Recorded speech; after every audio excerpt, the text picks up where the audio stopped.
I closed my checkbook and told my brother he was not getting $15,000. 7 years ago, my husband Tom and I were completely broke. Tom had suffered a severe spine injury at work. His employer fought the medical claims. We were weeks away from eviction and drowning in medical debt. My older brother Marcus drove to our apartment and handed us $10,000. He told us he had a good year in sales and wanted us to have it as a gift. That money literally kept us off the streets. It allowed Tom to heal and allowed me to keep my job. Fast forward to today. Tom and I are financially stable. We have $20,000 sitting in a savings account. But every single penny of that money has a strict purpose. We have been trying to adopt a child for 4 years. After endless heartbreak, we are finally matched with a baby girl. The final agency and legal fees are due at the end of this month.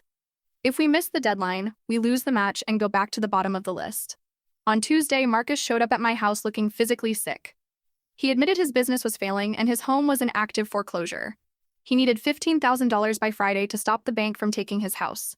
He knew we had the cash because we had just celebrated hitting our adoption fund goal. I told him I was incredibly sorry, but that money was locked in for the adoption. Marcus begged me. He asked if we could just push the adoption back a year. I explained that it does not work like that. If we lose this match, we lose this specific baby. Then Marcus broke down and confessed something that shattered my reality. He did not have a good year in sales 7 years ago. He was barely scraping by. To get that $10,000 for us, he took out a predatory loan with a massive interest rate. He ruined his own credit to save my husband and me. He has spent the last 7 years quietly drowning in debt just to keep us from feeling guilty. His foreclosure is the direct long-term result of the money he gave me. I felt like all the air left the room. Tom and I argued until sunrise. Tom said we have an absolute moral obligation to pay Marcus back because we are the literal reason he is losing his home. But I cannot do it. I cannot sacrifice my daughter for a financial choice Marcus made in secret. I offered him $5,000, which is all we can spare while keeping the adoption afloat. Marcus refused the partial amount. He told me I was abandoning him after he sacrificed his entire future for mine.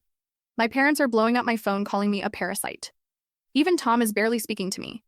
Marcus came over this morning for one final plea. He slid a pen across the table and begged me to save his home.